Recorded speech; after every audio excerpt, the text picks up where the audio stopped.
So hello everyone, welcome once again to this channel. I hope so you all are doing well. चलिए आज की class को start करते हैं। आज का हमारा टॉपिक है फाइलम मोलस्का। हेडिंग लगाना है फाइलम मोलस्का। हमने प्रीवियस लेक्चर में फाइलम आर्थ्रोपोडा को पूरा कंप्लीट किया था, जो कि लार्जेस्ट फाइलम है एनिमल किंगडम का। यानी कि अगर फर्स्ट लार्जेस्ट फाइलम की बात करेंगे, जहां कहीं भी आपको लार्जेस्ट फाइलम बोलेगा तो आप आंसर में क्या करोगे, आर्थ्रोपोडा। लेकिन अगर क्वेश्चन में पूछता है second largest phylum of animal kingdom, then you will mark the answer Mollusca. उसके बारे में एक पॉइंट लिख लेते हैं, it is second largest phylum of animal kingdom. इतनी चीजें क्लियर है। चलिए, तो आप एक पॉइंट को ध्यान में रखते, अब आपको पता है मैं जब भी कोई नया फाइलम स्टार्ट करती हूँ तो पिछले फाइलम से जितना भी हमने अभी तक पढ़ रखा है उसका मैं एग्जांपल्स जरूर आपको रिवाइज करा देती हूँ, है ना, एक बार, ताकि आपको एग्जांपल्स रिकॉल होते रहे। तो चलिए पहले एग्जांपल्स को रिकॉल करते हैं, फिर इस फाइलम को स्टडी करते हैं। पहले आते हैं, ये रिकैप हो रहा है, इसको लिखने की कोई जरूरत नहीं है। पोरीफेरा, पोरीफेरा में कितने एग्जांपल्स थे? 3 एग्जांपल्स थे, यूस्पोंजिया, स्पॉन्जिला एंड साइकोन। क्लियर हो गया? चलिए ये भी आपको याद है। दूसरा सीलेंट्रेटा, जिसको आप निडेरिया भी बोलते हो, इसके कितने एग्जांपल्स थे? तो इसके 7 एग्जांपल्स थे। कौन कौन से? Hydra, Adamsia, Aurelia, Pennatula, Gorgonia, Obelia and Physalia. अब इसके कॉमन नेम्स क्या है ये तो आपको खुद से स्टडी करनी है, उसके बारे में याद करना है। मैं आपको साइंटिफिक नेम सारे फाइलम्स का याद करा दूंगी, है ना। अगर आप मेरे साथ बोलते हो लेक्चर के साथ में तो जरूर आपको याद हो जाएगा। थर्ड आते हैं टीनोफोरा। इसमें कितने एग्जांपल्स थे? तो टीनोफोरा में सिर्फ 2 एग्जांपल्स थे। कौन कौन से? Pleurobrachia and Ctenoplana. क्लियर हो गया? चलिए अब आते हैं फोर्थ पे, दैट इज प्लेटीहेलमिन्थेस। और ऐसा कोई तो नहीं है जिसको ये फाइलम ही का ऑर्डर याद ना हो रहा हो, ऐसी चीजें तो नहीं आ रही है। चलिए, फाइलम प्लेटीहेलमिन्थेस में कितने एग्जांपल्स थे? 3 एग्जांपल्स थे, ड्यूगेशिया, टीनिया, फेसियोला। क्लियर है? उसके बाद फाइलम एस्कीहेलमिन्थेस, इसके में कितने एग्जांपल्स थे?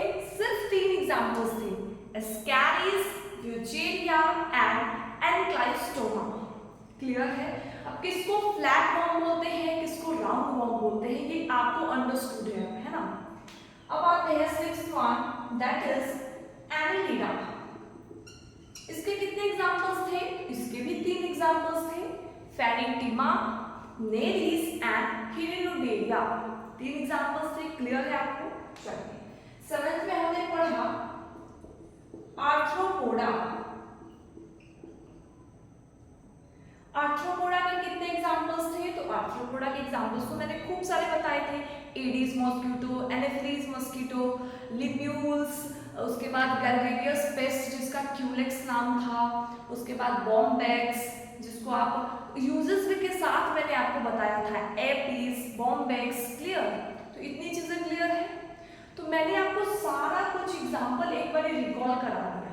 आई होप आपको भी रिकॉल हो गया होगा, बहुत हद तक आपको धीरे धीरे एग्जांपल्स याद भी होने लगे होंगे। चलिए अब बात करते हैं फाइलम मोलस्का की।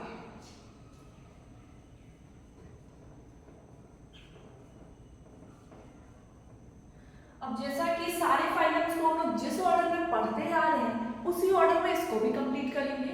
तो पहले आते हैं इसमें जनरल कैरेक्टरिस्टिक्स। किसके पे आएंगे? General characteristics. इसमें पहला हैबिटेट। हैबिटेट अगेन मैं आपको बताऊंगी, बाकी का आप खुद से लिखो। लेवल ऑफ ऑर्गेनाइजेशन, सिमेट्री,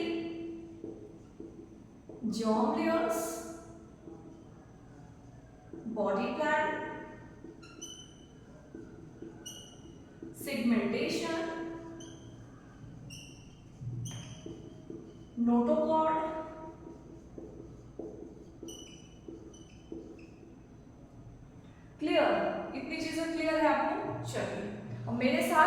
को देखते हैं। लेवल ऑफ ऑर्गेनाइजेशन कैसा था? ऑर्गन सिस्टम था। जर्म लेयर्स कैसा है? ट्रिप्लोप्लास्टिक है। बॉडी प्लान कैसा है? Tube with in tube. अब आप लोग मेरे से फास्ट लिख रहे होंगे ना, नोटोकॉर्ड होता है या नहीं होता है, आप मुझे बताओगे। क्या इसमें नोटोकॉर्ड प्रेजेंट होगा? नहीं होगा। सेगमेंटेशन होगा? नहीं होगा। तो इतनी चीजें क्लियर हो रही है। अब आते हैं हैबिटेट के ऊपर। ये कहाँ रहते हैं? तो ये एक्वेटिक भी हो सकते हैं एंड टेरेस्ट्रियल भी हो सकते हैं। अब एक्वेटिक में ऐसा नहीं है कि ये सिर्फ एक्सक्लूसिवली मैरीन है या एक्सक्लूसिवली फ्रेश वाटर है, ऐसा कोई डिफाइन नहीं है। ये फ्रेश वाटर में भी रह सकते हैं और मरीन वाटर में भी रह सकते हैं। तो एक्वेटिक में आप क्या लिखोगे? Marine as well as fresh water. Terrestrial में आप देखते होंगे स्नेल को, है ना, लैंड स्नेल, उसका एग्जांपल टेरेस्ट्रियल में आता है ना। वो टेरेस्ट्रियल यानी कि वो धरती पे रहता है। वो किस फाइलम से बिलोंग करता है? मॉलस्का फाइलम से बिलोंग करता है। अब आप सोच रहे होंगे इसका नाम मॉलस्का ही क्यों पड़ा? अभी तक तो सोच लिए होंगे या स्टार्टिंग में मुझे ये बता देना चाहिए था, बट कोई नहीं, अभी बताते हैं। इसका नाम मॉलस्का क्यों पड़ा? जैसे आर्थ्रोपोडा को तो जान लिया, हमने जान लिया कि आर्थ्रोपोडा इसीलिए पड़ा क्योंकि उनके पास जॉइंट अपेंडेजेस थे। एनिलिडा इसीलिए पड़ा क्योंकि उनके पास एन्यूल्स दिख रहे थे। प्लेटिहेल्मिन्थस इसलिए पड़ा क्योंकि उसके में फ्लैट बोन्स पाए जाते हैं, है ना। तो कुछ कुछ कैरेक्टरिस्टिक्स से ही हम लोग उसका नाम डिफाइन करते हैं, है ना, कुछ हद तक मैच करते हैं तभी लिखते हैं उसका नाम। तो यहाँ पे हमने नाम मॉलस्का क्यों डाला?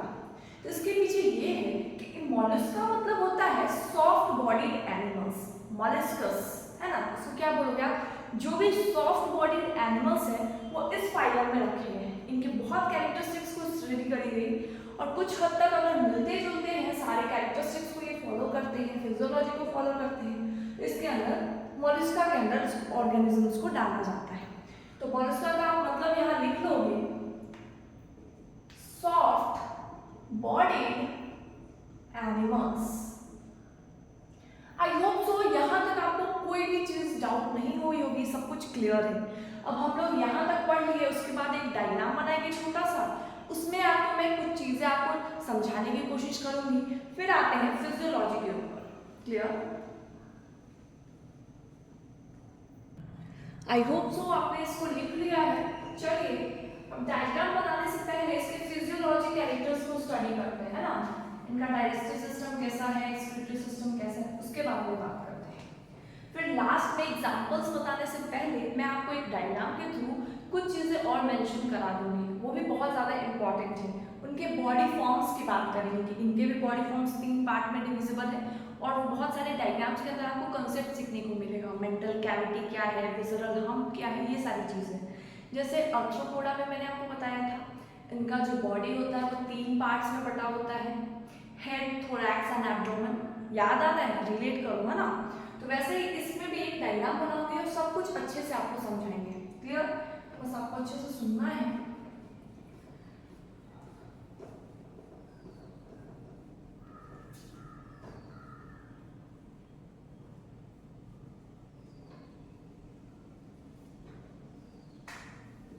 हेडिंग लगाना है फिजियोलॉजी। पहले आते हैं डाइजेस्टिव सिस्टम। तो आपको पता है कि इनका बॉडी प्लान कैसा है? ट्यूब विद इन ट्यूब है। यानी कि अगर अभी आपको समझ नहीं आ रहा है ट्यूब विद इन ट्यूब किसको मैं बोल रही हूँ, तो एक बार मैं आपको बता देती हूँ। जैसे मान लो आपके पास एक पेन है, उसके अंदर आप रिफिल डाल रहे हो, है ना। तो पेन का आउटर वाला जो है, जिसमें विदाउट रिफिल, अगर रिफिल नहीं डाले हो तो वो कैसा है? ट्यूब जैसा है। उसके अंदर आपने रिफिल डाल दिया, रिफिल को अंदर डाला, तो ये क्या हो गया? Tube with in tube. Relate कर पाए, समझ पा रहे हो? चलिए उसी के बारे में बात कर रही हूँ। तो डाइजेस्टिव सिस्टम इनका कंप्लीट होगा क्योंकि इनके पास ट्यूब विद इन ट्यूब है बॉडी प्लान। समझ में आ रहा है? कैसा डाइजेशन होगा? Complete digestive system. यहाँ पे एक कैरेक्टर्स आपको याद रखना है डाइजेस्टिव सिस्टम में। क्या? मैंने एक अलग फाइलम में मैंने आपको बताया था मस्कुलर फैरिंग्स। याद आ रहा है आपको कि muscular pharynx are present. Clear? तो ऐसे क्वेश्चंस बनते हैं, तो इनमें क्या पूछा जाएगा आपको कि कौन सा ऐसा फाइलम है जिसमें रेड्यूला प्रेजेंट होता है, यानी कि फूड को ग्रैबल करने के लिए एक रेस्पिंग ऑर्गन प्रेजेंट होता है जिसको आप बोलते हो रेड्यूला। क्या बोलते हो? रेड्यूला। एक बार ये मेरे साथ बोलोगे फिर लिखोगे। डाइजेस्टिव सिस्टम इनका कंप्लीट डाइजेस्टिव सिस्टम होता है and a file-like organ is present for crackling food particles, food, जिसको आप बोलते हो रेड्यूला। क्या बोलते हो? रेड्यूला। अब दूसरी चीज आते हैं रेस्पिरेटरी सिस्टम। तो इनका रेस्पिरेशन कैसे होता है? तो इनका गिल्स दैट इज टिबिया से ये रेस्पायर करते हैं। किससे रेस्पायर करते हैं? टिबिया।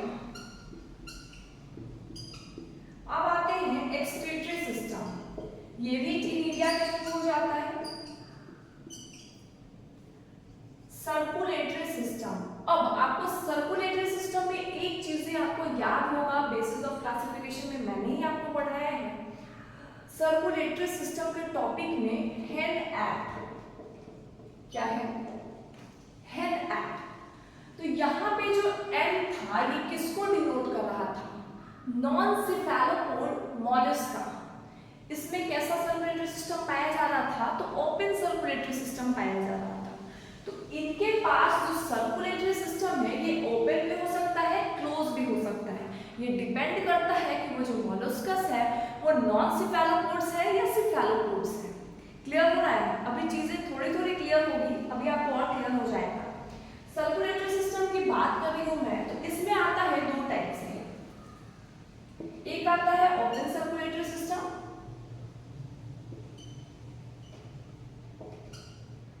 एक आ रहा होता है क्लोज सर्कुलेटरी सिस्टम।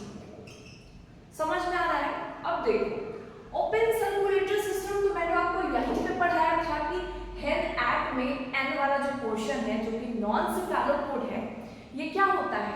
ये ओपन सर्कुलेटरी सिस्टम इनके पास होते हैं, यानी कि इनके पास कोई ब्लड वेसल्स या पाइप्स नहीं होते बॉडी में। इनका जो बॉडी में जो ब्लड है और ऑर्गन है ये एक दूसरे से मिले हुए होते हैं, है ना? तो इनमें क्या लिखेंगे एग्जाम्पल में? नॉन सिफेलोपोड्स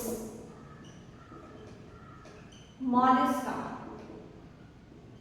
और क्लोज वाले में अगर नॉन सिफेलोपोड ऊपर आ गए ओपन वाले में तो जाहिर सी बात है एक बच्चा है वो क्लोज में आ जाएगा, सिफेलोपोड। अब आपके मन में ये डाउट आ रहा होगा कि हाँ हम तो समझ लिए कि नॉन सिफेलोपोड ओपन में आएगा और क्लोज में सिफेलोपोड आएगा, लेकिन ये सिफेलोपोड क्या है? सिफेलोपोड के बारे में तो मैंने आपको बताया ही नहीं, है ना? सही बात है। चलो इसके बारे में भी जान लेते हैं, सिफेलोपोड होता क्या है। सिफेलो मतलब क्या होता है पहले ये बताओ, क्लियर हो रहा है? सिफेलोपोड्स जैसे मैं आर्थ्रोपोड्स, तो दो डेफिनेशन, एक वर्ड को दो पार्ट्स में डिवाइड करके मैंने आपको बताया था, है ना? तो सिफेलोपोड्स का मतलब होता है कि सर के ऊपर पैर लगे होते हैं। क्या होता है? सिफेलोपोड्स का मतलब क्या होता है? ऐसे ऑर्गेनिजम्स जिनके सर के ऊपर यानी कि सर जहाँ है उनके ऊपर पैर लगे हैं। क्लियर हो रहा है? चीजें समझ में आ रही है? कुछ हद तक समझ में आ रहा है या नहीं आ रहा है? यानी कि हम क्या लिखेंगे? हेड के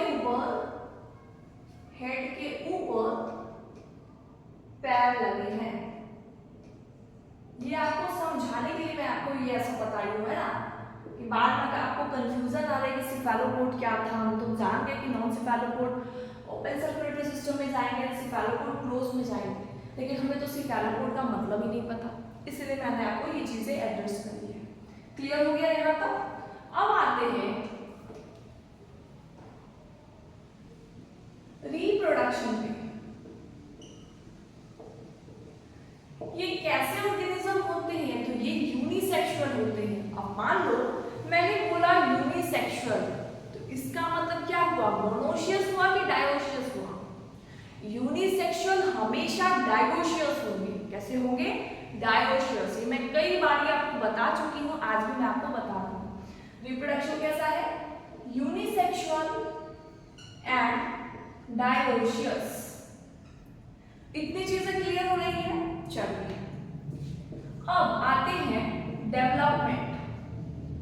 देखो मैं यहाँ पे फर्टिलाइजेशन डेवलपमेंट की बात करें तो इनका डेवलपमेंट कैसा होता है, इनडायरेक्ट होता है, यानी कि इनका भी वही प्रोसेस होता है, लार्वा बनता है, एडल्ट बनता है, इसी फेज से मेटामॉर्फोसिस जो आप बोलते हो वो होता है इनडायरेक्ट डेवलपमेंट। क्लियर है इतनी चीजें?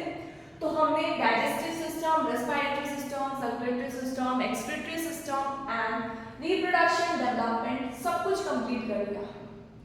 अब इसमें आप जनरली मोस्टली देखोगे ये दे आर ओविपेरस एनिमल, यानी कि they are egg laying animals. अब ओविपेरस, विविपेरस, आई होप आपको ये क्लियर है चीजें, है ना?